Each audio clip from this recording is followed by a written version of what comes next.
Okay, calling to order the Stormwater Working Group meeting for February 4th, 2025. I'm going to do a roll call. John, Mr. Salo. Here. Mr. Levy. Here. Ms. Barber. Here. Ms. Hellwig. Mr. Hall. Mr. Ryder. Mr. Hall is on the He's there. phone. Okay.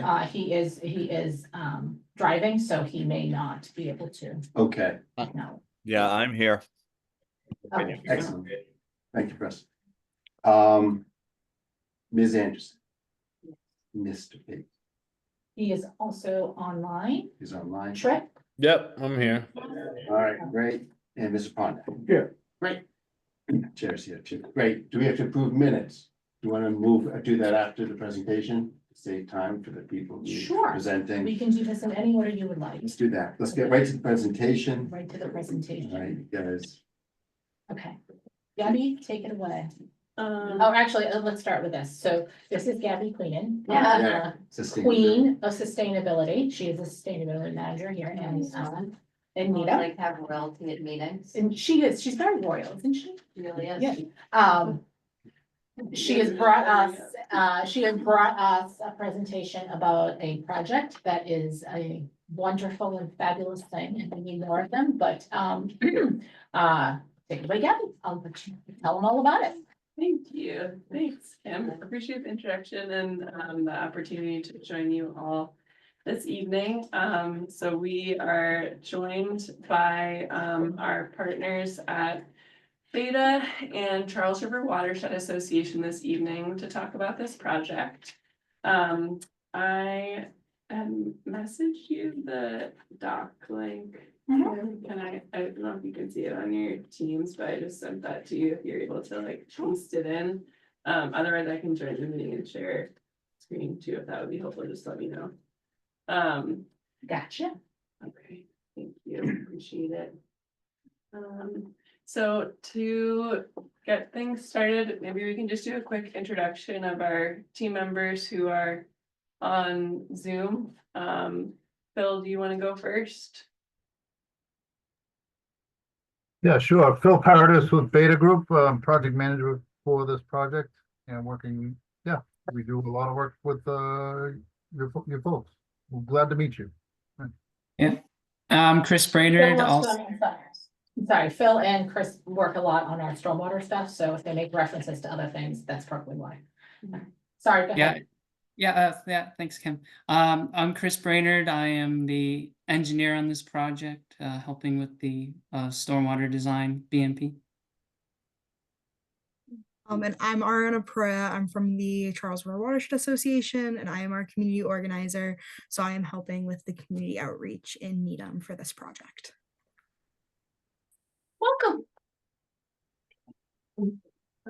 Okay, so let me share the screen. Give me just a moment. And view, I would assume, is slideshow is what you would like to. Yes, please. Yeah, we can go back to the very beginning and slideshow. Okay. Awesome. Great. Wonderful. So the goal of the presentation this evening is to give folks a chance to learn a little bit about the project, and the focus is getting some feedback on concept designs for the project. So I'm going to hand it over to CRWA, who's going to take us through the first few slides to give some background about how we ended up pursuing this project. Thank you, Gabby. So this is our speaker slide. So myself, Phil, Chris, who's kind of going to be speaking tonight in this presentation.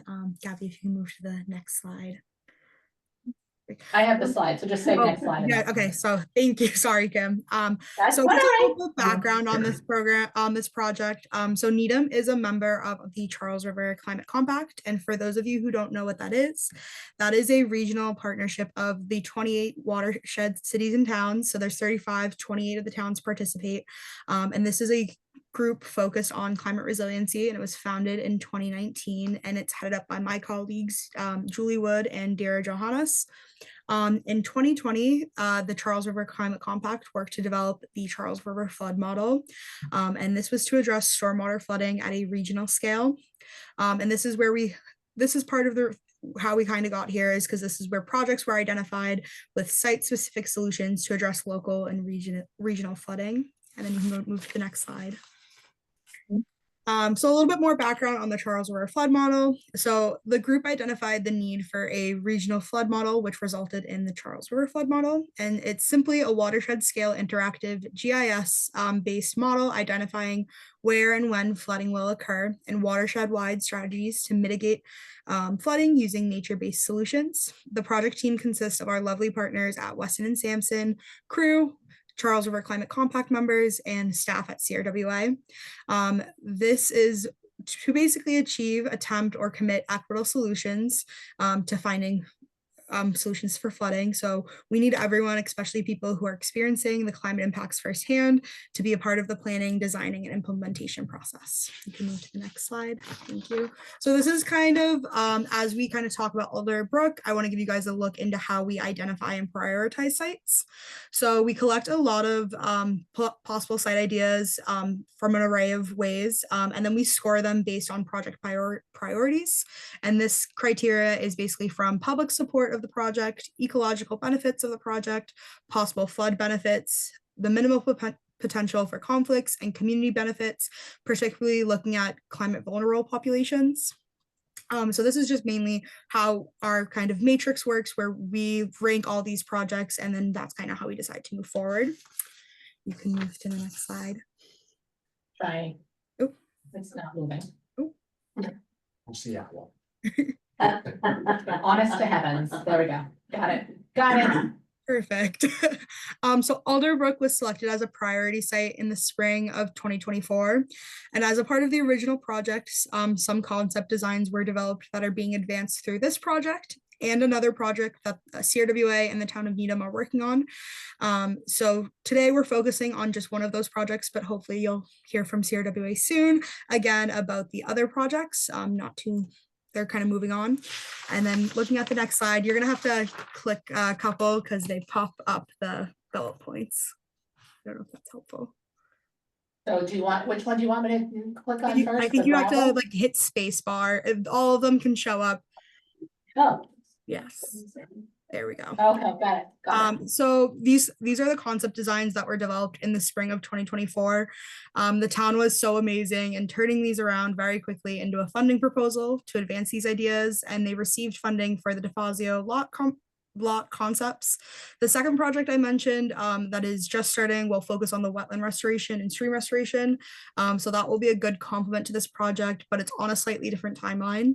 And then for those who are more interested about kind of how we calculated certain things and developed these concepts, if you go to the CRWA YouTube, and there's a June 2024 meeting of the Charles River Flood Model where it actually walks through what led us to selecting Alder Brook and kind of some of the criteria, and you hear from Julie and Dira, who can speak a lot more eloquently about kind of this project and the flood model itself. And then that should be it for me. And you can see some of these bullet points popping up, just kind of certain goals and ideas for the flooding that we kind of developed through Alder Brook for this project. Awesome. Thanks, Sarah. I can take the next couple slides. So can we actually go back one? Sorry. Back, please. Thank you. So on this slide, the red box indicates the project that we're going to be talking to you about tonight. So as Ariana described, when this grouping of projects was identified, which I do want to shout out to Kim for identifying this as an area that should have been explored and getting it prioritized. When we were looking at this is a significant number of projects that cost a significant amount of money and requires a significant amount of coordination. So one of the best ways to approach this, we felt like, was to kind of look at it in phased opportunities. So the box at the very top is the DeFazio parking lot. And so that's the first area that we were looking at to focus on for this project. So that's phase one. Okay, so now we're good to go to the next slide. Thank you. Sure.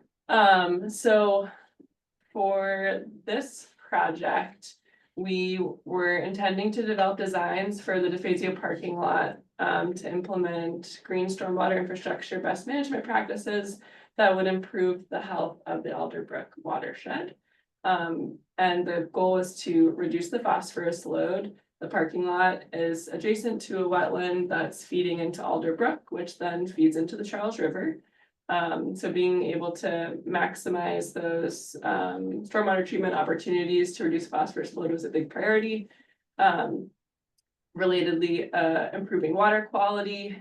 One thing that's unique about this area is that not only is it prone to flooding, as we've all seen during extreme storm events, but Alderbrook is also an impaired water body. It's actually a category 5 on the state list for water bodies, which is the category with the most room for improvement. So there's not only a flooding interest here, but there's also an opportunity to try to improve a water body that's very stressed right now. And then finally, reducing localized flooding, as we heard a little bit about more from CRWA, we know this is an area that's prone to flooding. You can see in the image, this was taken by Beta when they came out to do our site visit. This area in the corner of the lot is already prone to ponding, and this was several days after a storm event. There's still water over there. If you go over there today, there's probably still water over there, although it may be frozen. Yeah, thanks. So just to give you a sense of goals for the project. Okay, can I just add something to that too?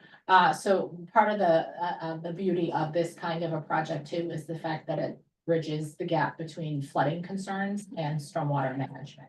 So while we are primarily CRWA and the flood model and all of those things got us to this point to get the project on board, it also allows us to address the phosphorus loading, unloading, or however you want to put it, treatment before it reaches the water body. So it kind of straddles the line between a flooding project and a stormwater project. So this is our project timeline. So we were very fortunate to be awarded funding by the Coastal Zone Management Office for their coastal habitat and water quality grant program. You may be thinking, why would they fund this in Needham? We're not near the ocean. And the reason is because Alderbrook feeds into Charles River feeds into the harbor. So we are part of that coastal watershed in that sense. So we were awarded funding in August of 2024. And then the black bars on the screen indicate tasks that have been completed. So we had our site assessment, November, December, records review during that time period as well. And then earlier this month, earlier last month, draft concepts were developed. The project team, which includes staff from engineering and myself and Beta and CRWA reviewed the project for those initial concept designs. And now we're in the phase of design outreach. So for this grant program, we're doing a public meeting next week, which is the 10th of February at 7 p.m. on Zoom. So we'll be inviting residents to come in, just like we're doing tonight, hear about the project, provide their input on where we are with concept designs. And then this is just for the DeFazio parking lot? just for the Okay. parking lot, yeah. Yeah, we had to phase the project because the overall project itself, I forget what the complete total was, but it was an astronomical amount of money that we would never get anywhere. Mhm. And it was also an astronomical amount of time and potential downtime for things with an added issue of the building that currently houses our DPW garage is up against the wetlands and up against the area. I know that design has always intrigued me. Yes, Yeah. there is River running right I know, next to the building. adjacent. exactly. There are plans to relocate that structure, so, but that's not a this year thing, so it's something that we really couldn't move forward with at this moment. The culvert portion of it, that's a kind of a bigger undertaking as well. I've been out there The with. forest, yeah. We had several issues Yeah, the foresting and making sure it is regenerative on its own type thing, again, a multi-year phase type thing. So we thought it would be better to break it down and have them in more manageable pieces, because how do you eat an elephant in one bite at a time, right? So if we add all these pieces to it, eventually it'll be one enormous project that says the Alderbrook, but this is just a portion of it. Okay. Okay. So final concepts will be developed by the end of February, and then March through June will be getting from 25% engineering design all the way to 100% design. That's the goal of this project. And as we're going through those phases with our wonderful project team, we'll be doing additional outreach. So there'll be more public meetings, surveys, information and news you need them, so residents can learn about the project as we go along. I do just want to emphasize again, this is just design. We were very fortunate to be awarded this grant. It was about $125,000, and that only covers design. So we will have to go back out and identify an additional funding source to get us to construction. And I believe that's it for this one. Yep. Okay, so now I'll turn things over to Chris and Phil from Beta to talk about the concept. Yep, thanks, Gabby. Yep, so as you can see, this is a overview of the DeFazio parking lot area. The contours show the natural grading towards that area of the parking lot to the right-hand corner. And as Gabby showed before, you could see the standing water that's typically there. I don't know if it might be tough to zoom in, but we have some, preliminary numbers on like site calculations that were done for sizing of the lot or the BMP. But in terms of the watershed area, we're looking at roughly an existing area of 0.82 acres, and the proposed area for the catchment with this bioretention or rain garden is what we're proposing, is roughly 0.92 acres, so a slight increase because of the regrading of the lot as shown in the design concept. So ultimately what we had to do is drop the grade at that corner of the lot to provide about 2 to 2.5% slope to the Can base. you have a question? Yeah. Can you orient me? Where's Dedham Ave? Oh, Dedham Ave. Down at the bottom. So that's like the It's great. parallel to this. So Okay. the top lot is is right below the wider part of that. Can you go back? maybe? Yeah, so like, So Dedham Yeah, so- Ave would be at the bottom. Yeah. Yes. Phasio. Phasio. Thank you. Okay, okay. Goes up Thank here. Yeah. And there's the top one. Yeah. Yeah. Perfect, thank you. Sorry, go ahead. Oh, yeah. So, no, that was a good question. Yeah, in terms of, so for grading, we had to drop the area of the lot to provide around 2 to 2.5% slope. And then ultimately the gravel lot in total is roughly 98,000 square feet. But for the proposed area, gravel, it's slightly reduced because the bioretention will be taking up a few of the parking spaces in this area. And given that there's already standing water, most town departments were fine with removing some of those parking spaces for this bioretention. And for the sizing of this bioretention area, we sized for a volume of a 1/2 inch storm event. Given that anything over 0.4 inches provides roughly over 96% removal of phosphorus. So we focus primarily on, quality, water quality, rather than water quantity, as this is, not a huge area for runoff. So ultimately down the line with the other projects that were mentioned later, with the wetland restoration, that'll provide a lot more chance for quantity of water and storage and treatment over time. So in terms of soil conditions, the soils are in a hydraulic soil group A. So this is ideal for infiltration or bioretention stormwater control measures. And if we go on to the next slide. This provides, you know, yeah, or, you know, overview of, you know, model showing what it could look like. Just, you know, from a perspective, kind of where we saw that picture earlier of the standing water, kind of in front of the playground there, the top playground. So you can see we have a wooden stockade fence that provides some natural elements to the bioretention. We have a curbing, granite curbing that will help with sloping the water towards the basin inlet structures that'll be located at the top as well as middle section of the bioretention. And then this all will flow naturally down into the middle section of the bioretention, which is where the soil media will be located to provide ultimately infiltration. We also included in the design a overflow weir that will naturally grade into the woodlands to the right or in the back as shown in this rendering. But yeah, if you go back, yeah, here, it shows like a natural swale grading down to follow the existing contours.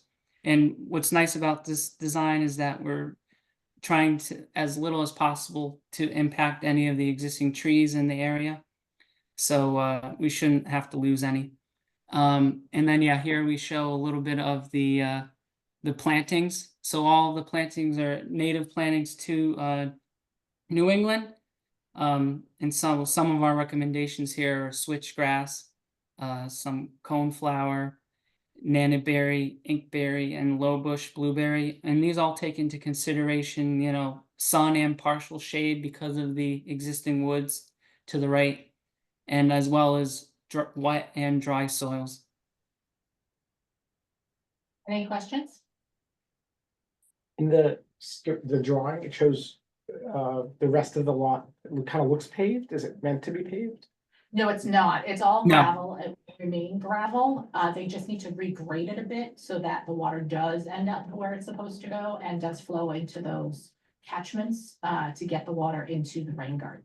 Yeah, and I should mention those basin inlet control structures. Those are meant to, you know, treat or kind of like a pre-treatment, like a sediment forebay, where it removes some of the sediment coming in. Since this is a gravel a lot, you know, we're expecting there to be a higher percentage of, you know, sediments going into this bioretention. But what's nice about these inlet control structures is that they're very easy to clean out, since the bottom base of them is concrete. So DPW operator could easily just scoop out, you know, any buildup of sediments over time, as well as there's like a little filter within these basins that you can easily clean off, rinse off, or replace if necessary. Chris, can you show where the routing of the flow is on that diagram? Yeah, so if you were to zoom in on that next slide, in that next slide, you can see the arrows here showing like the natural progression of flow with the new proposed grading. So you can see we kind of broke it between them. If the middle section of that bioretention, if you imagine, is going to be like a high point in the grading, and then it'll naturally slope back towards both ends of those basin and inlet structures. And then along where the parking spaces are, we've graded those up slightly so that they naturally slope back towards those basin inlet structures. As in those flow arrows just help to indicate how we're proposing the flows should work. So for the contractor to ultimately, you know, and we left points, spot grades that will help them to also grade the parking lot. So that dark line is the Curbing. curbing. Yeah, the Yes. dark line, yeah, the dark line is the curbing. Yep. Right here is the edge of the curb that goes to it. Yep. These are the Yep. inlet structures here. Okay. And then this is like where the water, how the water flows, those little squiggly lined arrows. Yeah, so as you show, you can see with those arrows how they kind of separate.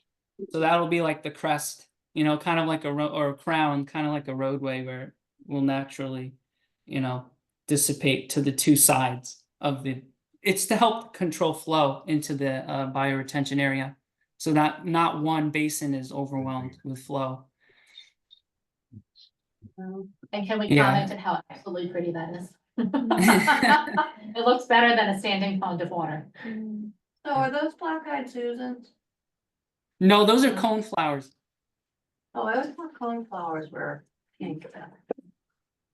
Yeah, and so Do you have a lot of special these, brand? a lot of these flowers are, you know, good pollinators as well for the, you know, natural ecosystem too. You know, for I know. butterflies, bees. I do. Does that require any maintenance? It will require some maintenance, nothing, obviously, they're gonna choose, they'll have to choose plantings that are best for maintenance, and we're looking to have a discussion with Parks and Forestry during this design phase to let us know what are the best options for them. And you should have to talk conservation too.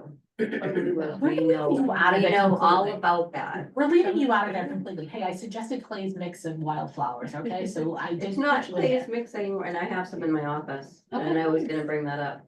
Cause we have a pollinator seed mix that we try to use in our town projects. Great. We are still working with other departments and things to determine the medias that are gonna be used in this specific garden. This is just an idea of what it might look like, not saying this is what it would look like. So once Ed gives us feedback as to what would be most the easiest for maintenance, but also functioning in the way that it's supposed to. They may have to weed a little bit, they may have to trim or de-weed or something, the other things that anybody does in any planting type situation. But we're not looking to make it uber cumbersome where they have to go out there and spend days and hours and months and weeks to. Cause I'm reminded of, behind Sunita Williams. It was a rain garden, yeah. Yeah, it's not as nice as it was when it was first built, Okay. Oh, the pond? like around Well, there. they had a special, Oh, no. yeah. It is, they had a special area for, it's going to be part of their teaching Yeah, as well. I remember, like right in the middle in the back or Yeah, whatever. yeah. I was gonna say, don't they have a biology class or something? Yeah. Yeah. Or else the outdoor learning center. Yeah. I'm just saying. I know they're children, I'm just saying. So I was just gonna ask about plowing, just making sure they're not plowing up against that area in the winter Well, they would, right? I mean, that's where we melt into. yeah, but Well- if it's gravel, it's gonna Uh. be pushing gravel and. Right. I mean, all of those types of issues should be addressed in the operations and maintenance plan for it, Mhm. so Okay. I don't know if we really know what's gonna happen with it at this point, it's still. I suggest they not push gravel into it. Good suggestion. Just I an think we should idea. fill up those basins as often as we can, the guys in DPW are always looking for something to do. Yeah. Break the fence? No. Is it bunny free? Probably not, it's I'll be happy if it's beaver free, Yeah. that's really one of my Yeah. major problems. That was it. Yeah, I remember. And we're hoping to have on here too, it doesn't show it on the picture. However, Oh, we're yeah. hoping to have some sort of signage on here too, which gives an Hmm. opportunity for two things. Number one is to highlight stormwater and flooding projects that are being done in Needham, but also number three, it gives an opportunity, 1, 2, 3, I don't even know what, A, B, C. It gives us an opportunity to say what the plantings are that are in there or what's in there and why they're in there. So that, because it's right next to the tot lot, so we were thinking, what a great place for kids to learn about whatever those plantings are, like, why are those plants important, or why are they good for the environment, or why do we have those? Type of things, if they care to, they may not, I don't know, but I thought it was a nifty idea, and we did something similar over at Walker Pond when we installed the water quality improvements over at Walker Pond. We have an informational signage up there about the types of things that are usually in the pond and the things that can affect that. Great. Yeah.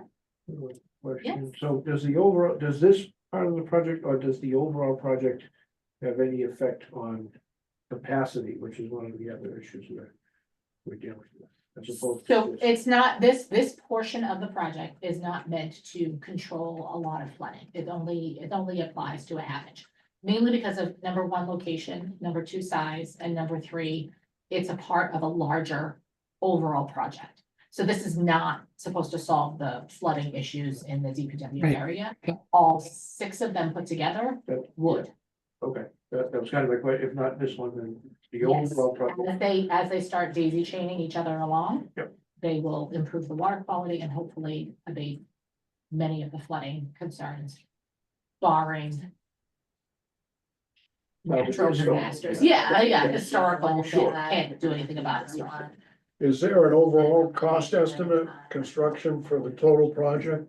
Until we get further along into the design, we're only at 25%. I don't really think putting any kind of number to a project like that is. Well, but at the very beginning, there must have been some estimate of the overall project to get the funding. I For would this- think somebody must have. To put get the something- funding, all we just show them is how much it'll cost us to design it. Yeah, for this first phase is design and we will. Go back out for funding for construction, but we need to identify that funding opportunity first and then we'll. Yeah. Put together some estimates and a proposed Right. budget for that. But in terms of like the string of projects, is that what you're asking about, John? Like Yeah, I mean, really, all of them? the total picture, I mean, I guess.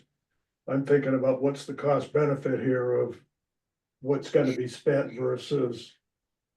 Phosphorus removed and Mhm. flow attenuated. Yeah, so that was not in the scope of that string of concepts that was really shown in that beginning for Elderbrook. That was funded through MVP and that was actually CRWA getting that funding. So that unfortunately wasn't in the scope at the time. We can assume it's gonna cost quite a bit, but we haven't gone out to get estimates for each of those projects. Isn't design usually perceived percentage of, Construction costs, yeah. so is it? What's the percentage? I mean, relative to, for this project. Probably like 300,000, that's just ballpark, but that's what I would anticipate, and that's just this For one construction. project, yeah. For construction. Yeah. We did apply with CRWA for construction funds as part of an EPA grant with the town of town of Dedham and Natick. And that was part of a very large grant proposal, which is unclear at this time how the federal government is viewing those sources of funding. That was a $1.5 million application for just our projects. I think the total was like 10 million across the 3 towns. But again, very TBD because of changes that are happening at the federal level. So we'll continue to identify opportunities to look at construction funding. Is the hope that the bulk of it can be funded by federal and state money, or has the town set aside any capital planning funds For this, to implement the overall project? for this specific project, funding has not been identified from the town side. So like I said, we went out for this grant, which was 125,000.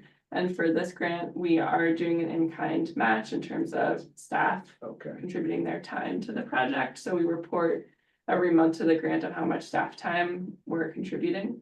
But there have not been any capital or operating dollars spent on this project yet.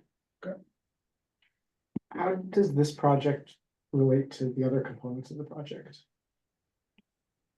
In what sense? Like in terms of like. It all Well, tell me- contributes to the Alderbrook and the Yeah. Charles River, so this is, So, okay, so because this is upstream of everything else. Okay. Mhm. So this cleans all the water that goes downstream. Well, not all of it, This- but it yeah, cleans a portion of part it. one. from the. Yeah, this is part- a, yeah.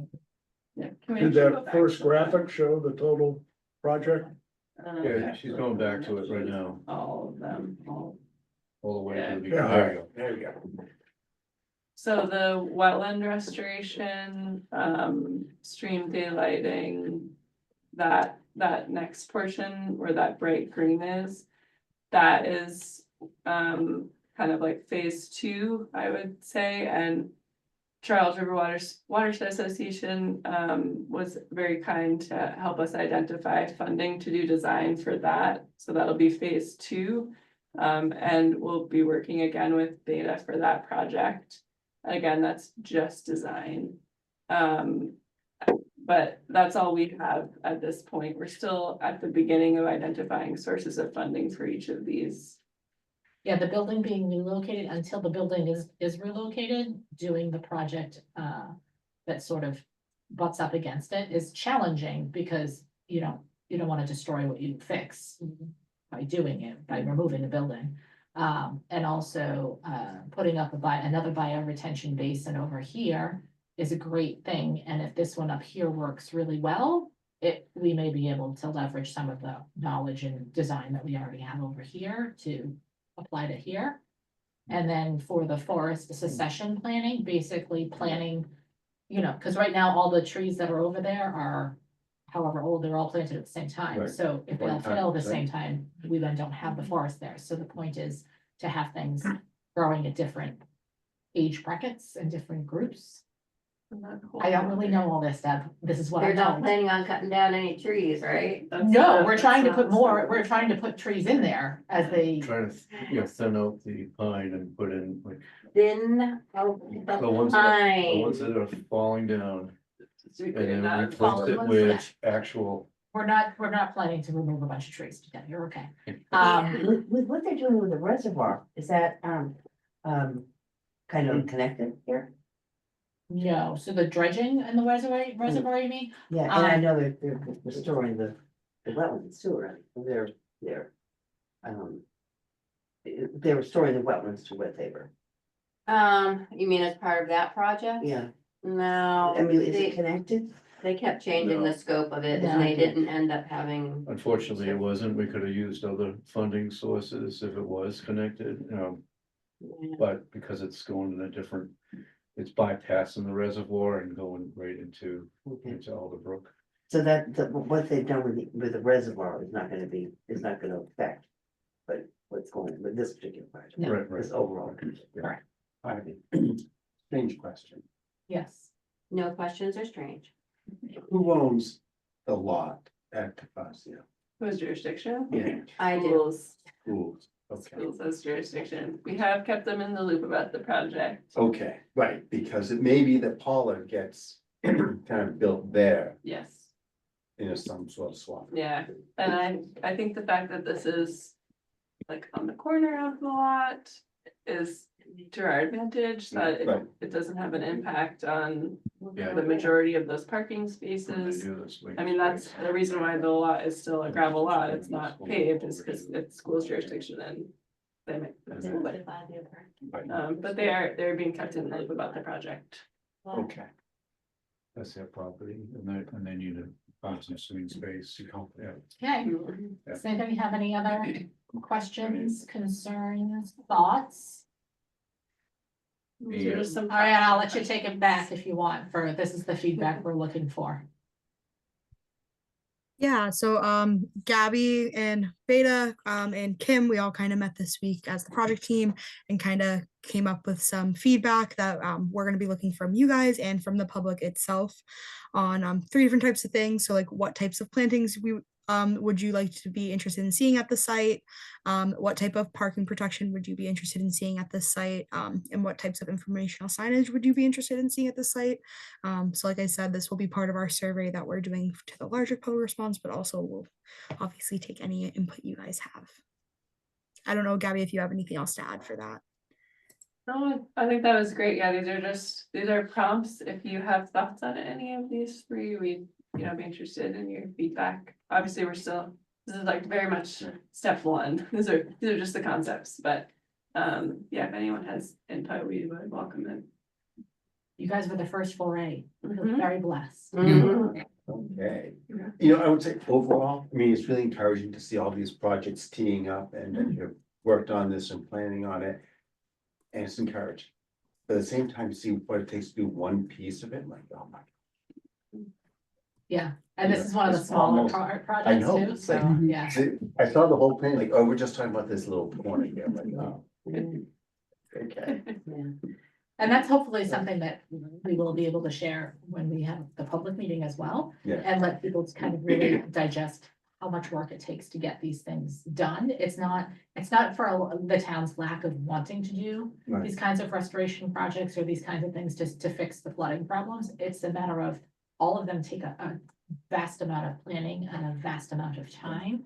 And other things depend on it, moving of a building. I mean, let's not pretend we're just gonna hook up some cranes and shuck the thing off somewhere else in one day. Like that takes time, planning, They're and gonna money. actually relocate the building, What's the plan for Forest That's the Avenue? plan. Yeah. so Okay, yeah. where we keep our archives. Is Yeah. that building, You're gonna need to clean those out, Deb. they're gonna save that building? Well, they're No, gonna, no, no. they're, Oh, no, They're no. gonna be taking the building down a bit. Well, that was my question. Oh, yeah. You're not relocating that building where we No, keep no, no, no, our I'm just archives. saying, no, I'm I'm just like, saying I that. can't just going in there by myself, literally. But by relocating, I mean, whatever functions that building serves. I see. Relocating Okay. the stuff that Okay. happens in I there. picture it going down Dedham Avenue, you know, on the back of trucks, and I'm like. That would be quite a sight, wouldn't it? That'd be like a parade.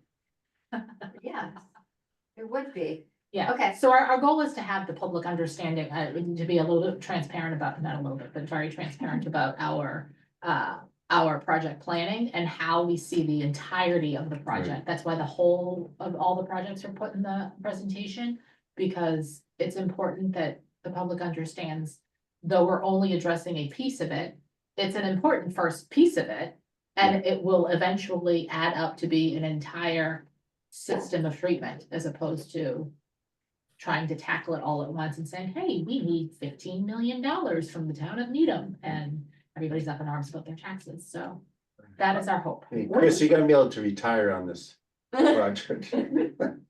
I would think for your next presentation, it would be helpful to spend a little more time on the front end in terms of the bigger picture. You know, in terms of how this fits into the total phosphorus, MS4 permit, everything, just a little bit more there. Cause it kind of, and that diagram with all the pieces is very helpful now that I've sort of gotten to the end, you know, so. I would spend a few more minutes on that front to set the context of what this individual project is doing. Excellent, yeah. Oh, here's a tactical suggestion. On your slide with the overlay, over the photo, the map. Up the opacity of the photo just a bit so you can see the details of what. Because it's very faint, it's like at 30%. But go back to the slide. The photo you said? Yeah, the photo, so. There we go. Yeah, increase the opacity of the photos so you can. Oh, the set- background. Yeah, it's like, oh, where's Dana map? Like I can see the line going. Yeah, your. Just punch up a little bit so you can start to see some detail. Maybe, yeah, It takes a few minutes to get oriented and Yeah. to. Yeah, I think we need to just, we can add labels to this. oh, yeah. Yeah, right, yeah, you could do that. What's the projected timeline of the completed on this, all the stages? all of these. Oh, I couldn't tell you that, I wouldn't know. If money wasn't an object? Yeah. Probably 10 years. We still, I mean, the day late, we have some permitting to do. Yeah. That's a question of. Minimum, 10 years. I'm gonna suggest that you get conservation involved right away. Because a lot of this is in their jurisdiction and Yeah. they're gonna have say over what you can do and what you can't do. So you might want to, you know, ask to have some time on one of their agendas just to say, you know, we're looking at this. Especially parts of it that are in riverfront area, it's a little, you know, a little more challenging in that area, so. That's a suggestion. Here's a question. What do we get for like doing this from the like EPA, like We the feel phosphorus? good about ourselves. Yeah, other than that, the Government bragging, Bill, but do we get prizes or something? Bill, I'm gonna ask you to break the bad news. What is the total phosphorus removal that Needham is supposed to reach by 20 30, is it? 20, So it would be 2041, 20, Yeah. 20, Yeah, is 20, it 14 years? 2038. Yeah. Yeah, 2038, 20 years. It's okay. 20 years. How many Yeah. pounds of phosphorus are we supposed to remove? Right now it's supposed to be like 2178. So 2,100. And how much phosphorus do we currently remove with what we have already in town? I want to say, it's a couple hundred. So it's quite a ways. Yeah. Couple hundred pounds. Yeah, it's Thank you. Not ultimately. even point that exact. much. Yeah. 100 and something. Yeah. So just under 200. So not even just, it's significantly under 200, but. So we have, what is 2025 now? And 2038 is what he said. So we have Yeah, so 13 years. 13 years Yeah. to figure out how to remove like 2,000 pounds of phosphorus when in the 10 years that they've been putting stuff in, Yeah. we've removed 200. So put that into perspective for about 2 seconds. But that's not just Needham's obligation. Other That is towns have- Needham's obligation. Other towns have a different number. Now, is this aspirational? But you mean Sorry. the town? No, this is based on our impervious cover. Let me ask located within the differently. town. So are we just as far behind in reaching our numbers other communities are? I don't know the answer. I Every don't really town, know. every town is in a different place. It all depends on how they've managed their stormwater over years. And unfortunately, Needham, is not, good at it yet. So, yeah, We're like, better for than instance, others. I will say that. We're better than others, but we're yeah, not yeah. like He's being gentle. top tier. So, yeah, Thank you. so the challenge that Needham has is a lot of the public infrastructure was built before there were any stormwater standards. So there's no treatment, virtually no treatment on most public drainage systems. And there's the challenge, a secondary challenge is most of the wetlands and natural flood storage areas were developed. And that's where we're seeing the majority of flooding issues. And then, associated with places where it's just developed over the wetlands. So you can't do that now, but that doesn't help Needham, right now. So we do a lot of work for a number of communities in Massachusetts, and each one has their own set of issues that they're dealing with, and how, different situations. So Phil, is there a model community from your experience out there that is getting ahead more quickly on phosphorus removal Well, issue? yeah, well, I mean,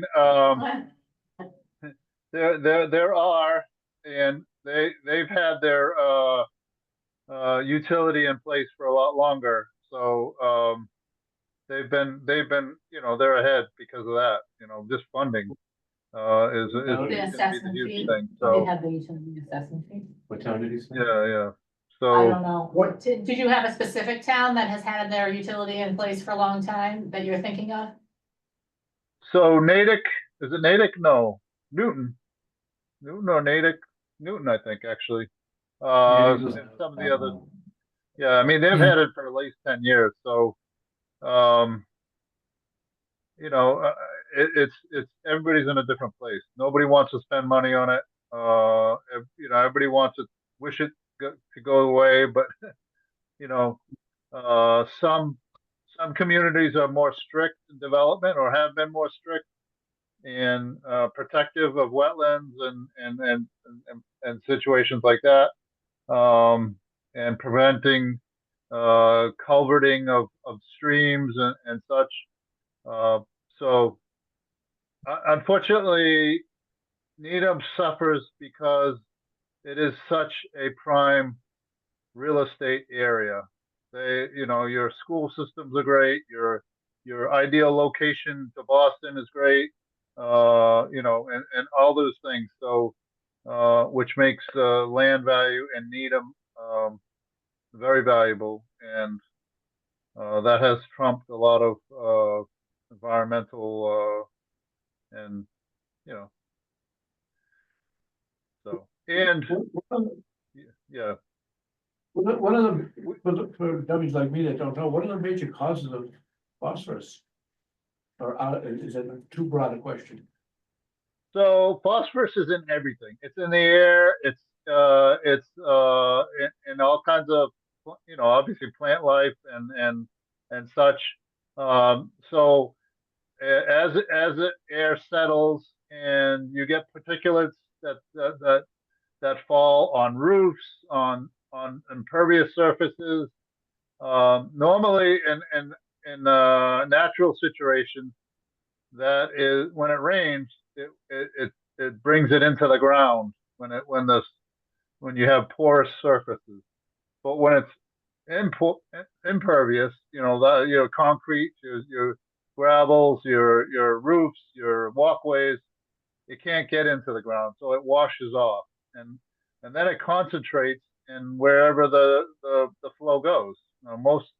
Most drainage systems flow toward natural water wetland areas. That was the logical place to put it. And for a long time, the wetland systems and such could treat the quantity of pollutants directed to it. But as developments get, high, as you get more and more development, the pollutant load is too high for the wetland system to treat it properly, and that's what you get eutrophication and such, and it messes it up. So, and because Needham has eliminated, 75% of their wetlands, you got double whammy there. So CRWA has been involved in some recent studies that show that leaf debris is a huge source of phosphorus. Yeah. Okay. Leaf So debris, we're gonna be hearing a lot pet more about waste. that. When people don't pick up their pet waste. Something I do want to kind of plug just on the phosphorus control plans of like comparing to other towns in the watershed. CRWA's stormwater science PhD Max Rome. Kim, I know you work with him so much. He actually just did a kind of inventory of the phosphorus control plans for the watershed. So that might be a resource I can connect with you guys if you guys are more interested on that as well. Thank you. Thank you. Yes, I did. I spoke to him about our phosphorus control plan. He was interested. We had some good points on ours, but he also pointed out some areas we can improve in it, so. It's just a question of adjusting and changing things yet again. And that's another challenge to stormwater, as we can see with the bylaw that we're trying to update and cater to. I can think of the word. And tailor to what we need to be able to respond to these things, because as you can see, these things change every single time one other component changes, it changes everything related to it. And even though this project is technically a flood project, it's still very much related to stormwater and a stormwater project.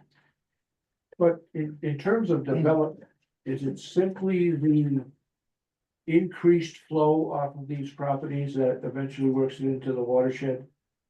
Or are there particular things that development causes? Is it materials that they use? Is it? All of it. All of it. All of it. So it is the care and maintenance of that development once it happens, when people want their nice bright green lawns and they put fertilizer down and all kinds of other things, anything you do, and the population itself of Needham, it has exploded in the past, I don't know, 4 decades alone. Like it's huge. People alone are going to create more pollution, just breathing, just existing in the space. So even if the development changed or we changed the materials we used for it, you still have the same amount of people and the same amount of trash and other things and their pets and other things that happen. So it is all of it altogether. But you need to be able to identify specific things that people could easily change or adjust or add to the environment that makes it more sympathetic to the pollution we're putting into it. Kind of what Alright, I was. Yeah, yeah. What even little steps can be taken? Yeah, I mean, if we could be like Bermuda and have the lime covered roofs and things like that, I'm sure that would reduce a whole lot. However, we don't live in Bermuda. As we can The tell by current the development weather. Yeah, the current development practices of tear downs and building, twice as big a house. Although it doesn't seem like that from a little, whatever, everybody has their own lots and whatever, a 10,000 square foot lot. It doesn't seem like that, but when you do that over and over and over again, you're both increasing the runoff and decreasing the treatment available for these houses on lots. How exactly is that true? If the new development homes have larger roofs that are catching more water and all of that water is going into the ground and recharging instead of going into the streets, I don't understand how that's true. No, I don't think that's true. Not yet, anyway. And that practice has only been a year or so in. So What practice? the infiltration roof. No, it hasn't. I've been doing that for 10 years in this town, and so is everybody else. No, well, there are more exceptions than actual construction. There are more. I disagree with you. Well, I could, whatever. So I think the point is that the need to address the phosphorus part, so the water quality part. No, I Yes, totally understand it. Yeah, I just No, I understand, but to address that. are causing more phosphorus. It's a false premise. It is not a fault. Okay, well, Yeah, Leslie. the point is, Leslie. but the point is also, the more we change our environment, and not to say that, adding buildings and whatever, because we all want community, we all want our town and our space and home is important, but admittedly so, Needham tends to have more of a, we have a little house here, let's put a McMansion up and have less open space in the yard, not to say everybody does.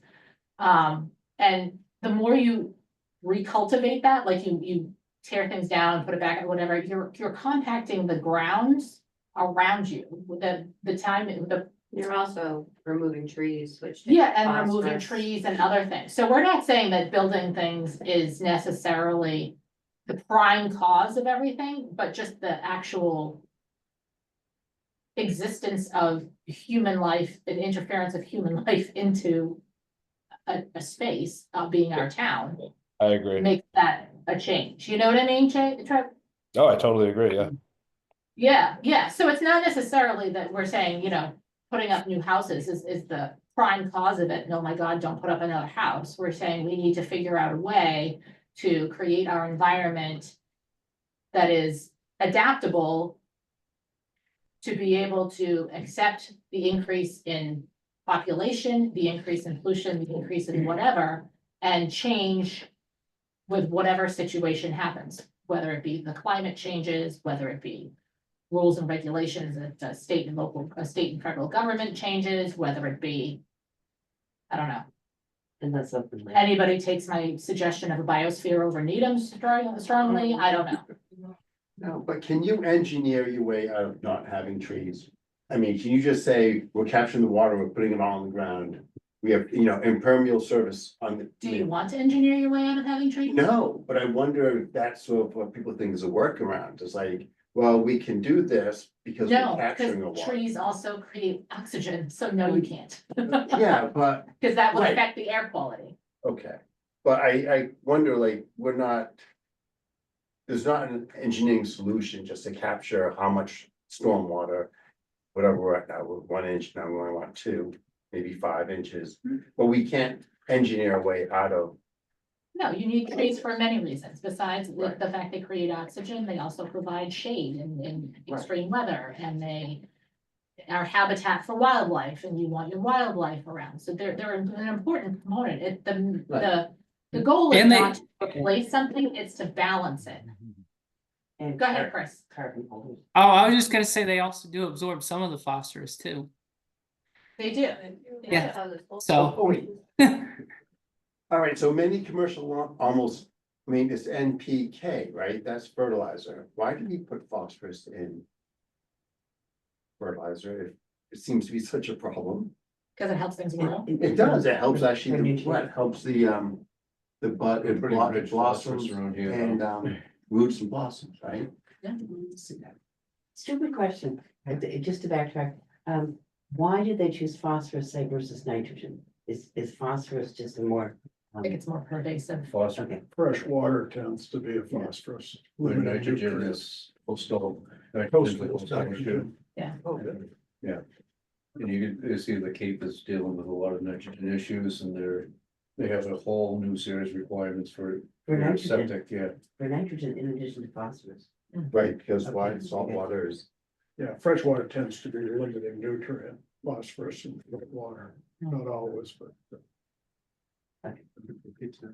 Okay, so there's the Alderbrook project. Very good. thank you.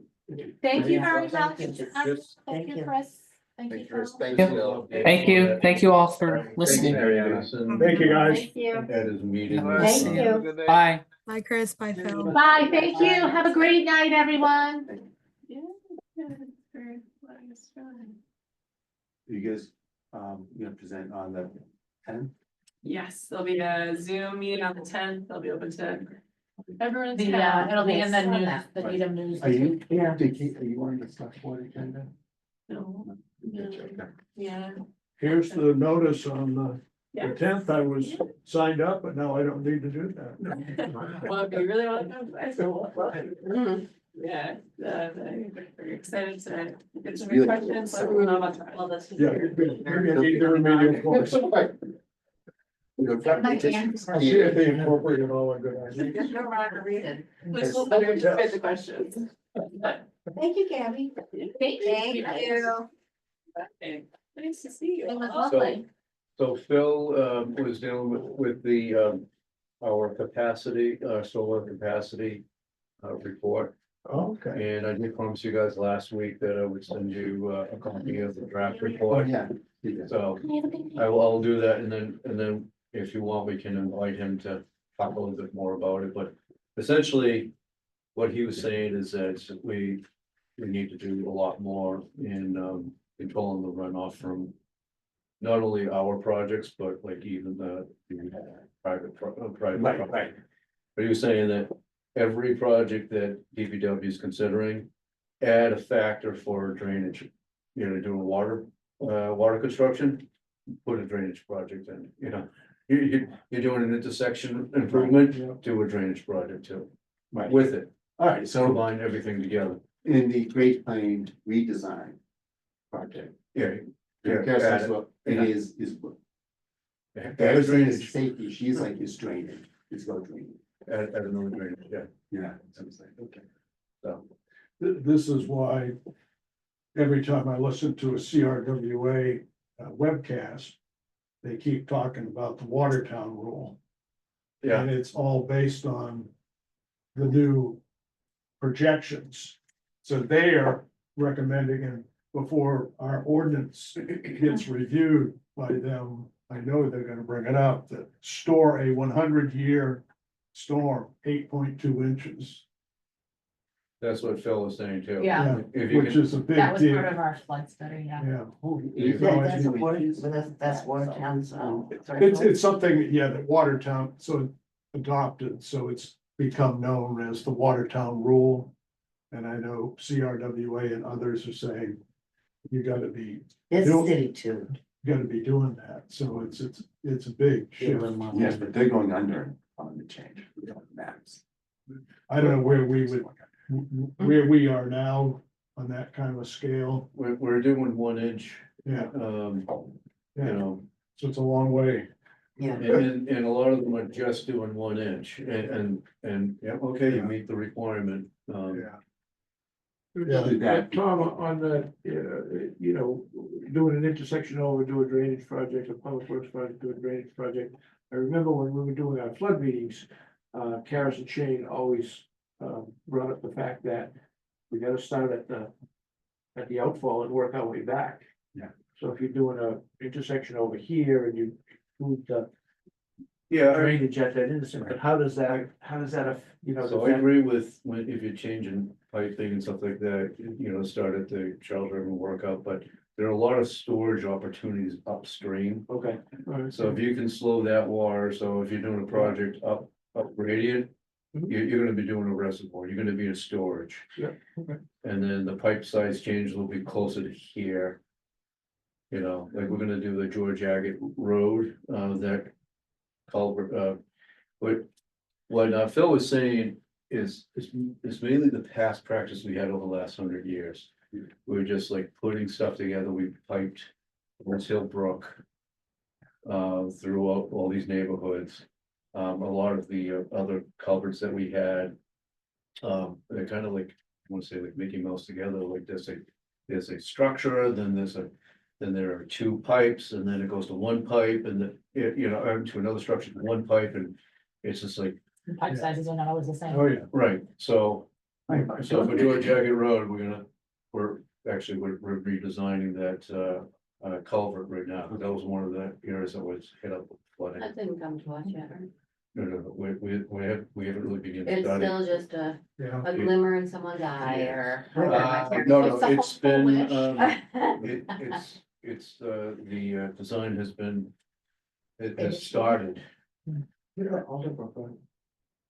Alderbrook Road, so between Alderbrook and South Street, that's another thing that the Charles River Watershed was looking at. Hmm. One of the problems with that is that if you increase the size of the pipe on South Street, potentially Charles River can back up that way, so. So we gotta really model that carefully, because we don't What want. about Linden Chambers? Did we get anywhere as increasing the So we're looking at that. storage over there, working with them? So part of the draft report will say Linden Chambers over at High Rock School. You see if we can utilize that field for overflow for storage. But the Maybe stream permanent. itself, Oh, for the stream itself, that's over by between Linden and Maple Street. yeah, So we're looking at that too. because I know we were do you looking know to try more to about it? partner Gabby with might- Linden Chambers. Gabby's Gabby's helping one. us, Gabby's helping us out with that one too. Yeah, On yeah, the he's running that. Maple Oak, there's the dead end, the circle like this. Then we talk about those talking on the meetings to make that detention or retention. Reducing the size of the paved Yeah, circle. yeah. and make it- Yeah, that will help, but we're also looking at there's also some pipe and some wall, and some constructed walls that we're thinking like we can open it up. Don't culverts get clogged after 50 years? I mean, like, I'm thinking on Hawthorne Road. Have you been over to the one over on, what's the road that comes up, that we get on, we're on South Street? When you get up to here, the culvert, it was actually on the picture of the thing there. Oh, yeah. That culvert over there, have you walked over it No. at all? Yeah. Mhm. But our culvert, Yeah. when we got flooded and. But they plug up, right? I mean, that- I don't know yeah, if it's the- ours, it's the one across the street. The one that they were showing on the picture, When the reservoir overflowed. the daylight, No, that the one one over there. has it got blocked up You go down South um, Street. last year. Yeah. And Mike had to come out and give you a call to come out to do emergency Yeah. removal. But like, I'm just saying, like, some of these buried culverts, right? Mhm. 50 years of leaves and everything, Sticks, just erosion. trees. everything just Yeah. going, they're now it's filled with dirt. Yeah. So Yeah. effectively, they're not doing the job. And they're undersized anyways. They are undersized, yeah. So where is the stream gonna reappear, just on top? Or just in everyone's basements? Oh yeah, so like in Rosemary Brook, we've had cases where, the walls would collapse. Right. Or, sediment. Prince Street, there's like, there's channeled or piped, there's a Yeah. stream under there, under people's houses. Under people's houses on Prince. Oh, yeah, that's right, that's the old birds, rough, yeah. And on Avon, I did a street underneath it. An Avon too. Yeah. I mean, it's important to note too that any town or any community's drainage system. Yeah. When you build it or when they created it, it was built for the size of the town at the time. Yeah. It's never been, you don't spend money, you don't ask residents to spend money on what you think your size of your town's I have gonna to be take a in look. 25 years, 'cause they might not be here, they don't care, Oh, right? really? So they're only gonna pay what's gonna benefit I'm gonna take a themselves, or benefit them, or benefit their current living situation. So as soon as you build and you can see how long all the projects take, as soon as you build And all them, the they're people that already out got of. flooded, now maybe they are thinking Well, and as about you it. make them bigger on the upper watershed, you carry more water, you're gonna hit a constriction somewhere in some older system that Exactly. was designed under a whole different set of standards. Exactly. So, And not to say that we're building not to a standard at the time, whatever the standards are at the time when things are getting built, that's what I mean. Yeah, So nobody if somebody thought- says pipe size, oh my God, why did you put something so small? Well, at the time, they thought that would be sufficient. yeah, And Charles River borders 3/4 of Needham's boundary, Exactly. huge. This is why I find it funny all the time, not funny, but I find it ironic when people think, I don't understand why there's so much water in town. We're surrounded on three Yeah, sides by right, water. right, How do you not right. understand where water comes from? Mhm. Right.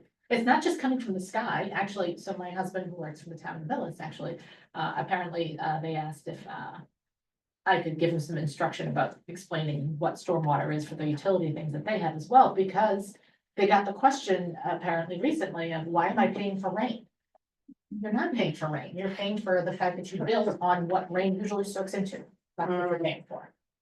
But how to explain that tactfully and okay. logically and, And was this from a child or, no, no? no. John, is that the Watertown document you were talking about? Yeah, I just Okay. happened to. That was from the presentation that was on the update on the flood model. Yeah. And you've got all that stuff, I'm sure. Brookline was 5 inches. All right. So, Yeah, so Brooklyn has a 5-inch requirement for storage. so as much as all of this Mhm. conversation excites me, and I love to talk about stormwater all day, every day, and through the night as well. And I dream about it all day long, not really. We do some. Jim's a But- lucky man. Yeah, somewhere along the line, he usually tunes me out, but that's okay. Some bylaw. I'm thinking maybe we should address a couple of other things on our agenda and Like get the that minutes. handled. Oh, yeah, minutes. Gotta So go. minutes, yes, Minutes. that's what I was gonna go And with, if so, anyone looked at our stormwater thing for our conservation regulation. yes, so. Step one, meeting minutes from 129. I know I just sent them out, Perfect. yes, yeah, oh, high praise coming from I Sue. couldn't find. No, it really is. Did I not I- find a thing? I did just send them out yesterday? Yesterday. Yeah, yesterday. I just sent them out yesterday. I did post the video on SharePoint as well, so that is there. I also sent everybody a link to Deb's regulations that she asked us to take a look at and review. Does anybody have any comments? If they don't have them with them tonight, I would suggest sending them to Deb. Yeah, I don't recall finding that link or seeing it, so. I forwarded missed an it. email to you from Deb, so it would have come from me, not Okay. the night of our meeting, but maybe a day or so after, like the next day. It I was, think. yeah, it was in I the didn't email. Copies, how long is it? It was an email. 50 Oh. pages. How long is I it? just- Oh, no, It's a the two-page stormwater section is 2 It's two pages long and, It's an attached guideline. Okay. to It's attached our, at the end. it's a I mean, I'd be policy glad to now. look at I it, saw but I don't have the it. air pollution stuff. And Tom did give me some feedback on I it. did. forwarded her email, so. it I'll could be get in that. there. We're I can planning to re-forward it. vote on it a week from Thursday. We are. I actually She think I, really want, I get You're that. so good at that. if I'm not Oh my God. mistaken, I think I may have That's actually posted it to our You did, you- SharePoint site as well. That's where I found it. Yeah, I did find it there. So it wasn't in an email. It was in an email, but I I also. have the email, but I Just like, I don't have a meeting for another week. It came the next day, John.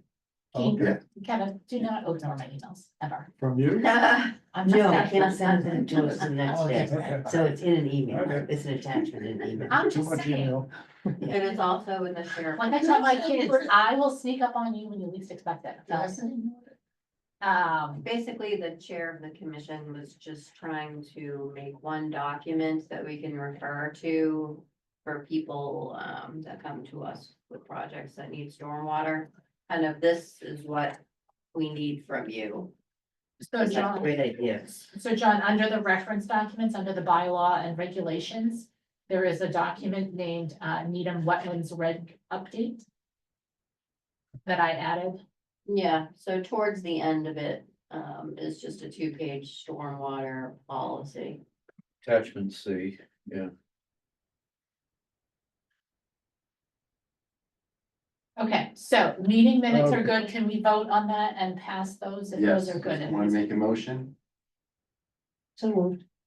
Two motions, who seconds? Second, John seconds, Right?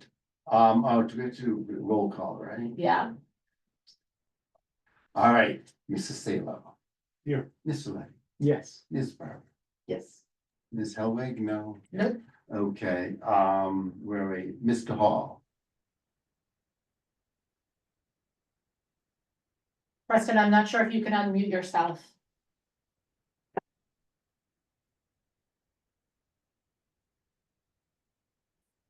Okay, let's All right. circle back to him so again. him, all right, Mr. Sure. Ryder, Yes. Ms. Anderson. Yeah. Mr. Page. Yep, Sure, that's it.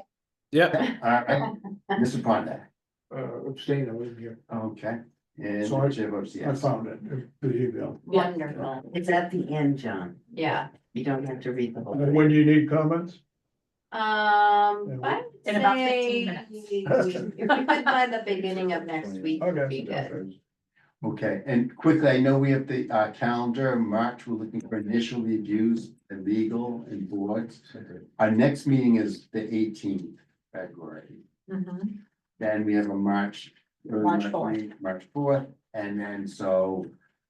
Initial, so we have 2 more working meetings, you think we can hammer something together? Potentially, unless you want to move up or add some meetings in between. You're so cute. I'm concerned about the schedule. Yeah. I mean, if I kind of overlaid. You know, the requirements with the reviews and listening and all that over our schedule. I mean, we're making good progress, but it really, you're right. we've Yeah, only if we're got- gonna make it We're gonna to speed it up. show everybody in March before we have It'll be A end May. of March. yeah, it'll definitely be the end of March, so we don't wanna present to the select board until the end of May. Which So- works because May, the beginning of May is town meeting anyways. But So- but the legal review and you said other boards. I'm Yeah. Not sure who that is, but if that's in March, yeah, that basically gives us. It's not gonna be in February March. 18, March 4th and March Yeah, it wouldn't be in 18th. March, it means that by the end of March, we need to be submitting to these folks for their review before our May presentation. How many different boards? I don't know, Conservation. Kevin I gotta and find out. Josh were talking about like the finance and the water, Conservation. the Right. river conservation, Planning. planning. So it's gotta go by a lot of boards. Yeah, I mean, my thought is to submit something, or how I would approach it, but again, I'm silent, so I'm not here. But if I was to do it, I would send it to them and say, if you would like a discussion or a presentation to others, please let us know, but review what we've provided. Because then otherwise, you'll just present, or not reason to present if they're not actually interested in looking at it or have any disagreements with it. Do I anticipate most would say, yes, please come present? Probably, but Or we could invite everybody at the same time from Or we all the could have- boards and yeah. just have one big meeting. we could have a kumbaya moment. Yep. Right. Yeah, that We might could have be a more stable scheduling nightmare, but. Chant that name. So where I was going on that, and it's too early My husband knows that. to decide it, but Started dating. I'm almost thinking we need to be having another meeting. I think so. You know, I don't I looked disagree. at like March 11th. you know, So I'm like. that's sort of when we're really gonna, Impact me. yeah, the next couple meetings, I think, are Some gonna be plastic chip. hot and heavy into some of the more meatier parts of what we need to wrestle with. So we can decide at the next meeting, but I just, if we wanna have a presentable product in the end of March that starts to get circulated, We need it's one more. not very far away. No, I know it. And honestly, we would have been doing great if we didn't have that presentation. Sorry. We love the presentation. It's great. It's actually It's great. all good stuff, but Okay. it takes away. from I the- think it just adds to understanding too, when we're creating the bylaw of the types of impacts that it could have, depending on what you allow or don't Yeah. allow, or mandate or don't mandate, those kinds of things, so. Brave new world. Kim, you've done a tremendous job putting this together. Mhm, Thanks. mhm. All right, yes, we It's need still a another mess. meeting. Do we want to discuss the next meeting? You want, Mercer Weapon doesn't work every week. Sorry, Yeah. So how about this? So our next meeting is on the Look at my 18th. calendar. Then our next meeting is on the 18th. Yeah. I'm assuming at this point in February, it's too late to add another meeting for February for people. What about next week? Well, that's what I'm Why don't thinking. we get together on Valentine's Day? Aw. So at our next meeting, let's make a decision on, Yeah, I'm thinking on the Yeah. 18th, if everybody brings their available dates and times, we can, for March, we can nail out squeeze it in the meeting. Okay. another meeting, at least one. I Okay. mean, I would So recommend not- two, but Not until the 18th. That's on a school vacation week. it is still vacation week, yes. Okay, Oh, until the 18th. right. when is I'm school sure. vacation? Right. What are the dates for school vacation? This President's is Day the- week. yeah, or President's Day. seventeenth. The 17th, Monday Okay. the 17th, February, Yeah. yeah. that's school vacation. My son starts driver's ed. Ooh, yay. Stay out on sidewalks. Another scheduling question, Mm. Yes. the select board, session, Yeah, information sharing, whatever we're Yeah. calling it, is that on a board meeting or is it a separate meeting? no, it'll be in a regular select board Okay. meeting. So you said April, what are the possible dates? Well, that might be what are your meeting April dates? 1st. Just kidding. April 9th. 9th will be a big one. We already reserved these rooms. These dates. Well, the ones that we have on our, yeah, Yeah. and Just wanna it's check. already on the Just schedule. the I mean, ninth? I'll reserve. I just for need other to- times. First and the 9th, this can't be right. Oh, we don't have the new thing, so So- we have to revote the new calendar. After the election, we reorg, Hmm, and then we have so I actually, so we won't Let's know what the April assume- date is till after. Okay, I wanna get those on my calendar with, as soon as you. Yeah. Know what they. and so the 9th basically is a Wednesday, it's the day after the election. Right, and so possibly it could be Tuesday, the 16th. Tuesday, the 15th, It might take Huh? maybe 6 more meetings. April 15th. 6 more meetings to get through this. To get through it, yeah, but then once we get through it, we then need to go through and tweak language. Yeah, So yeah. unless we make really good headway in the next two Yeah. meetings, I don't know. I know.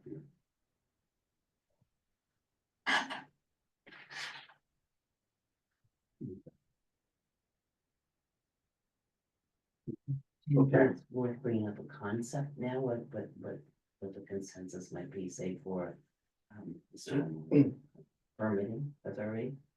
And we do want stormwater permit, correct? We do want, or not? Yeah, yes, I I think. don't want another stormwater, I don't want another permit. Okay. You know, another- No, Is the I think the system- permit should stay within the building Is the department. system working well the way it is? It is not working well the way it is, but more so to the point of Joe doesn't have the tools he needs to adhere to that, I guess, he has no, basically, it's a yes or no, you get your permit, but there's no instruction or direction to what we are or not allowing, as long as they have the infiltration, they pass, you know what I mean?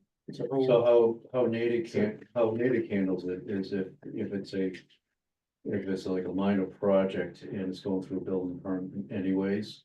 is just covered to the building permit, we just say lump the permit together.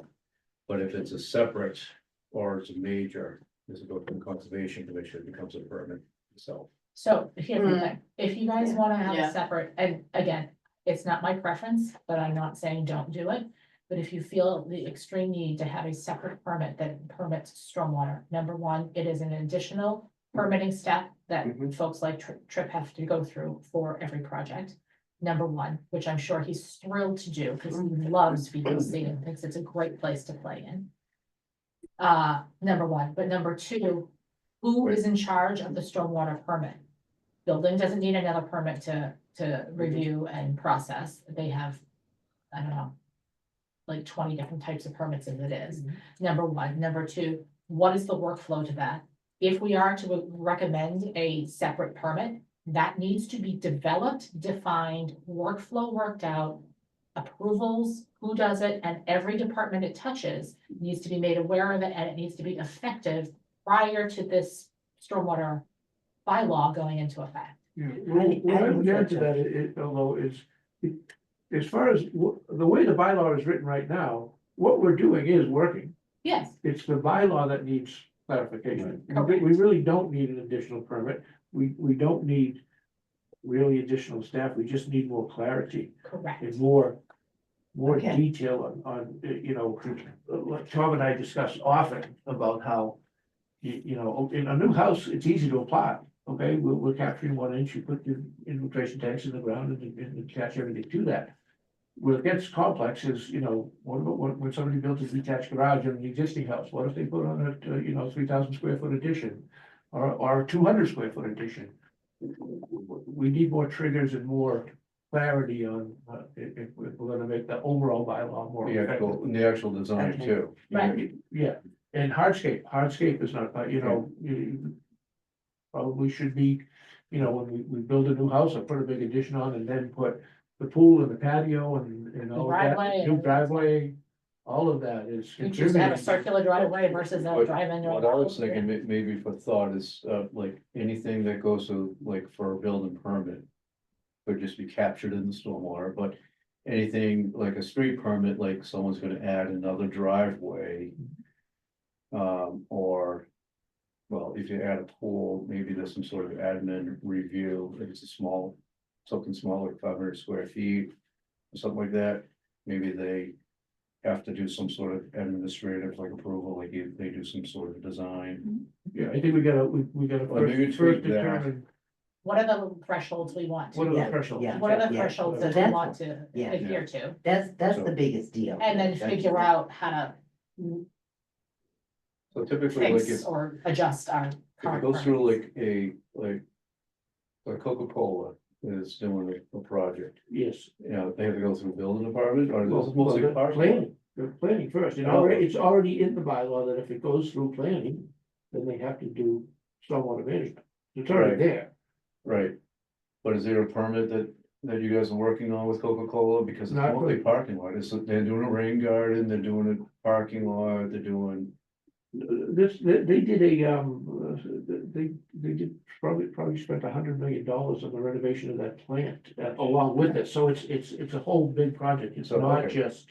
So it's getting issued through you anyway, so I'm Yeah. just trying to find, is There's a building permit there a that gap captures that where, whole thing. other than street permits? Other than like, people coming in, adding new driveways and they don't need to do a structure. That is something There that's is gonna some be of that, fixed. yeah, there is some of that would not come to us. Right, so maybe we Somebody- should change the language that any permit where impervious cover is being added or adjusted. If somebody's putting a, 500 square foot patio in their backyard, that doesn't require a building permit. Right. Doesn't require. Anything. Doesn't really. How about a trigger pickleball? Would trigger us, but Yeah, then any That sports is- court. there's- trigger us up, if it's in our jurisdiction, right. that would trigger us. Right. Yeah, but if it's not, my thought is if we just said, Right. that's why we want to change the language from the square footage calculation type thing to say any land disturbance. So they wanna come in and they wanna regrade their backyard and do a tennis court, and it's within the buffer zone, Mhm. and it doesn't require building permit, right? Correct. So. Conservation would issue the permit. a separate stormwater permit or, you know, It would just be the requirements Yeah. of our, of the regulations. right, And that works well. Right, but what do you do Rather than a when you're separate- not in Yeah. conservation and you're Right. not, the work doesn't, Right. so there is that, there is And my that other gap. question is, so when you guys say, So okay, we that'd can be do this, triggered through the street permit perhaps, because, I mean, how else are you gonna get onto the property, you know? but my Yeah, other the question is, if Create you a demand it, permit. or you Yeah. require them to put Right. in. Right, well, we don't have Stormwater this thing mitigation that or the something building like department that. has, so. How do we capture Maybe and we'd have track to that capture it, private capture thing if it doesn't require a Uh, building? But right now, all I can report to the EPA is what I can pull out in my reports for VPC. You Mhm. guys aren't on that and don't put permits into VPC, so how do we know that they're there and capture that to get credit for it? Well, we're supposed to be on that system, right? I was told at the beginning when I started working on it, now mind you, I really wasn't supposed to be, but since I got dragged into it, I was told that other departments would get added to it. But it really does not seem like that's occurring at the moment. For years, we've had different meetings, we're gonna get you guys on board, and then it was, we're gonna get building on first. And then ZBA, Daphne was supposed to be the guinea pig for our suites.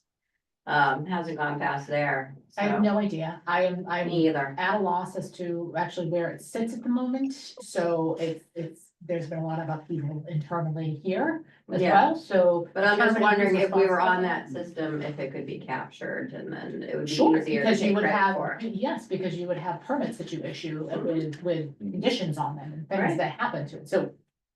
We'd have there'd be a question answer type thing or something you could check off to say that this applies. Mhm. So yes, it would be immensely easier if you were on it, but So you guys have been saying, I mean, this is a lot of internal stuff.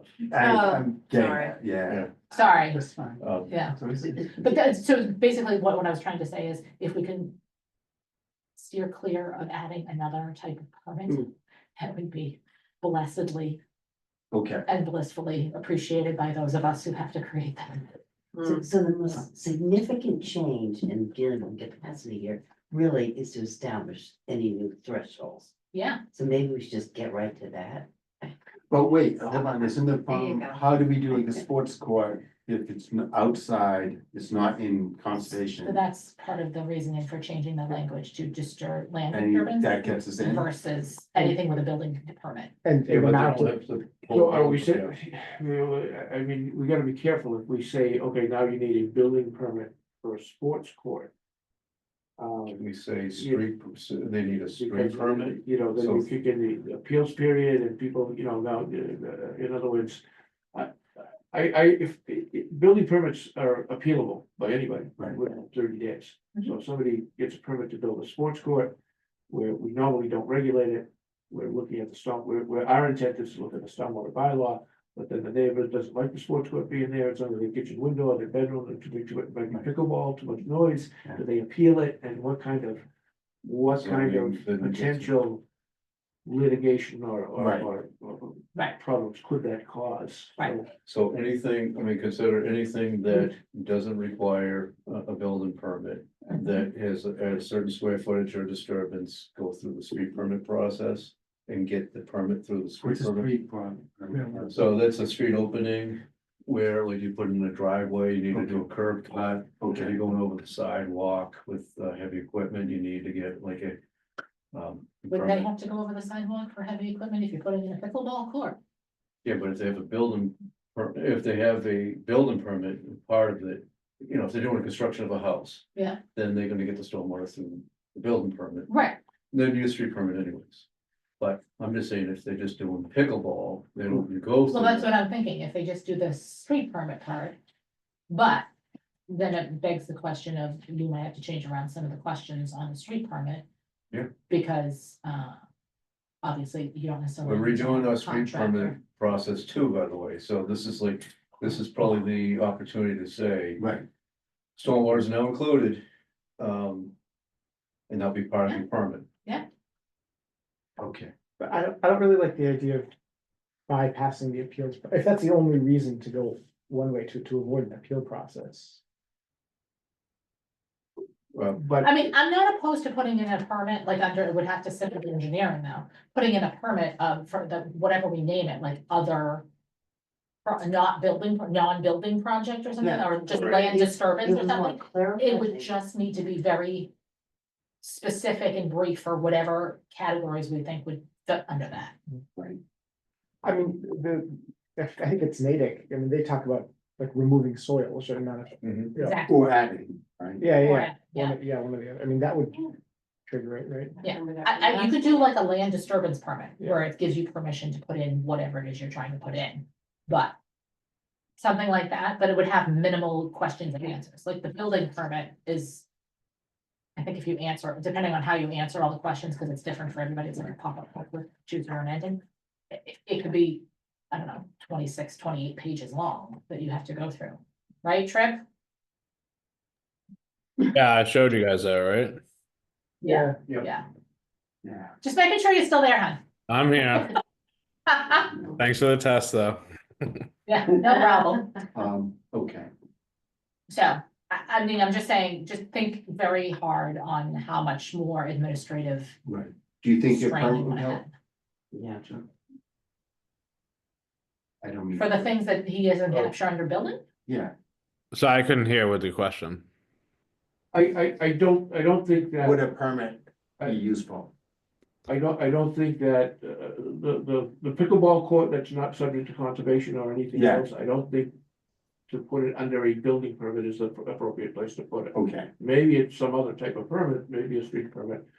Another one that we already have, I think the building permit would be the wrong place to put it. okay, Trip, what's your thought as a builder? I think just as anybody, I don't know. I mean, the goal of what we're talking about is trying to make people remediate for un for un you know for unpercolated spaces, right? So I don't, is there a bylaw against How much paving more your strenuous backyard? would it That's the be? question. Well, how much more strenuous would it be on a developer like yourself or something that would have to apply for something? Well, it wouldn't be a developer, I guess, but if you're just putting in a pickleball court in somebody's backyard, obviously you're disturbing land of whatever size. I'm assuming a pickleball court is a decent size. If you're putting in land, but you're not actually building something, so you wouldn't have to apply for a building permit. However, if you're building something that's over, I don't know, something 200 square feet, I don't know how big is 200 square feet? It's pretty small, right? Yeah, 200 it's a square really- feet. I mean, it's a really specific question. I'm not sure that there should be any regulation on it, but what you're trying to Because do you're, to build a sports court, you need them to now get an engineer and do stormwater management on it, which is fine. I'm not sure that that's extremely typical, but I don't it's know. not, but it does happen, and my thought is because you're adding impervious cover to the property. You're not just adding a house, like you're not building something, you're not putting in a shed or a building. how about swimming pools? What do you have for Yeah. swimming? That pools? goes a building That permit. That's a goes building away. permit, yeah. Building permit, right, but how we, again, it goes back to, when somebody puts in a swimming pool on an existing house. How do we apply the bylaw? That's one of Right, the. yeah. That's what we need clarification on. Yeah. Or solar panels. Solar panels are on the structure, right? Well, no, if they did the, Oh, right, right. Next to the Ground pickleball mounted, court. yeah, right next to the. Right, and you have to cut down the Cover the forest pickleball so court. that it's not shaded, Yes, so that they Um, work properly. okay. Oh, okay. Do you think also, when, as we finalize the tighten up our draft, it'd be great for you to kick the tires and just read through, like, the tomorrow and see if it's doing what you need it to do. or, but, Yeah. we are, I have some, Okay, good. some thoughts on that. We hope you will be making these next few meetings.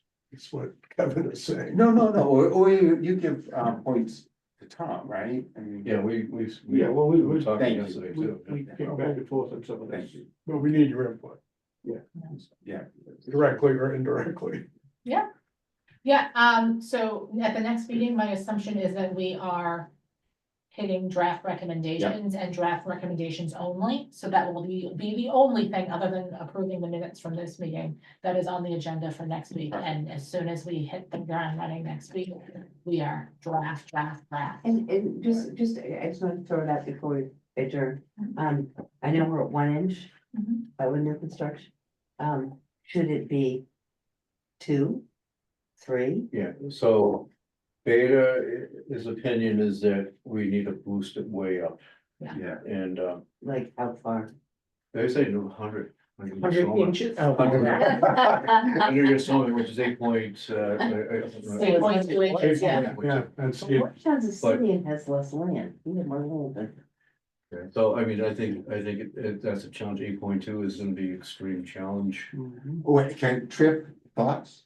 Yeah, I think you just need if you guys are going to the Withdraw. extreme there, you really need to have some relief for the people that can't meet that requirement. There's almost, Right.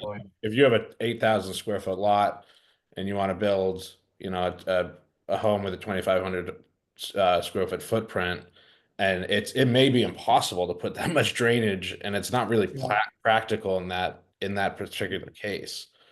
Yeah. I hear those Riverside- 100-year storms are generally engineered for large commercial buildings, not for homes. It's extreme overkill, and a lot of the times it's just it's not practical. It's not possible to do. So you're really just you're stopping development. Your potential development. You're stopping people's rights to build what they want to build, basically, which is my issue.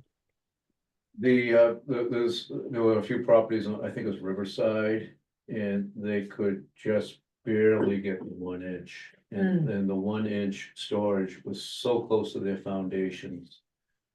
And there's like absolutely, they had some issues, and I'm not sure if it was because of the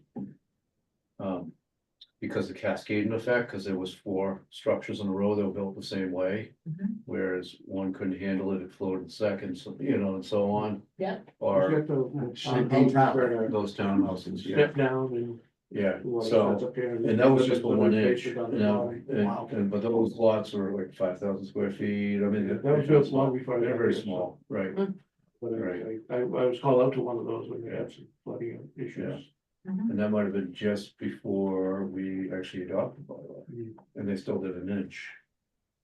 Okay. But so again, 8 inches, Extreme change. It is. At the same time, we're also looking after that flood study too, about working on projects towards maybe, storage capacity in town, so that could pick up the change in it. So we have to Maybe. find a balance between demanding that people in personal property meet the same requirement versus having them help us out with the amount we have to store in town on Right. public property. yeah, so maybe there's a partnership ability to say, well, you can't do a certain amount of inches on your property, but in front of your property, you have, sidewalk, maybe change those out to reinforced concrete type of system, or add something else, Put that on the homeowner to do that? but right in front of the property. I wouldn't say like, go down the street and do it. Yeah, you're not gonna add it to, the Do it as setbacks a to- part of the curb appeal, I don't know. Yeah. But I think that's what I'm hearing Tripp say, if you go to that tougher threshold, you know, Gotta be- there gotta be some Really, caveats as to, Right. Yeah, I mean, I don't How think do- the upper threshold in a town like Needham makes any sense at all. I mean, you're talking about these 10,000 square foot lots. I mean, it's impossible to engineer it. It just doesn't work. Yeah. You're putting in a requirement that is impossible to meet in a lot of cases. Yeah, Right. So it's just not. yeah. So 1 inch in Needham, is that typical around other places that you work? Yeah, as far as residential, yes. So 1 inch is typical in residential. so Natick, From my How experience. difficult would it be? Natick's like 1.25 now or something like that. How difficult would it be if we doubled it? We said we need to increase it to Yeah. 2 inches. Yeah, I'd leave that to Tom. I don't know exactly what the increase on the Coltech systems would be. And that's the recharge systems, like the actual tanks that go into the ground. If it just Yep. doubles it, we could probably fit that on almost every lot. If it's just simply going from 2 pits to 4, or enlarging those 2 pits. But beyond that, I mean, you're putting the the people building those homes at risk of then they're recharging all of that water down into their basement at some point, you know. Yeah. Newton requires 2 inches right now, Right. but they also have like, you know, they also have special requirements that nobody really knows about. You know, they got some. Well, couldn't it sort of flex, like, if it's really small, like 8,000 square foot, something like that. That obviously you can't do that, but if you had a 10,000, you We could make do. it a percentage. Or the. Yeah, percentage. That way even the bigger lots would have to put more. What about if they're Reach that trying to acreage. keep trees and stuff like that? And I mean, there's gotta be some sort of like Trade-off. Yeah. trade-off, right? And you know, Trip, you made an interesting point about like the builders couldn't do it, but. And a lot of these neighborhood meetings we had after the August 8th flood, people were like, why did the builder do this? Because they would had said, like, I think it was on, Novenet or something like that. Oh, okay. It was something like, they said it was all to the bylaws to code, it was all to code. But like, no one was aware of it, and everyone had flooding basements, and they said, how did this happen? And the town's like, well, the builders were saying we built the code. Yep. And the town's like, that's the code at the time, and everyone just sort of passing the buck. But I think the homeowners down the road, it's a certain commitment that these have these things engineered so that they can live in them, and they're not just these, money pits. The other point I think that we need to look at is to, when we did these flood meetings. Yeah. And noticing, even development that was built 8-10 years ago, a lot of what's happening is they're mounding up that lot. Yeah. And that's diverting a lot of water onto other people's property. I mean, that's pretty basic, that's pretty clear. Yeah, that's. The grading has to be a component of this. And I think you guys should seriously Yeah. consider having in the bylaw the requirement to add a note to whatever deed something or other on it is, that whatever system gets put on a property is there. Yes, Because when the next person gets it, they don't know that. never know. They'll never know. On Chestnut Street, that was one of the cases, like, they didn't even know their drywall was right next to their bulkhead, right? On one of them, yeah. Can you go something like with 4,000, about 4,000, I think of the fees based on, can you go something like greater than the 4,000 square foot of impermeable? That's when it goes to 2 inches, or can you do something like that? Sure, you can do whatever you want. You can have Yeah. any, Well, just make maybe sure we it's can- administratable. Put together some like plot plans that we see that like, these are. The 10,000 square foot properties are kind of tough to do 2 inches, but these kind Okay, of properties okay. might, maybe. That would help Yeah. to kind of graphically look at some of this Yeah. stuff. Okay, do we want to adjourn? No. I mean, we could talk. What, forever. you don't could just like sleep in, taking huh? Yeah. I vote to adjourn. I make a So motion. Tom is motioning for adjournment. Does anybody second? Joe seconds. And so we'll start with So the we people on already- the phone. Yes, let's see, all right, Trip, Yep. all Do right, you agree to adjourn? Yes. Okay, Preston, Oh. okay, do you agree to adjourn? I do. Excellent. John, Yes. John, Yes.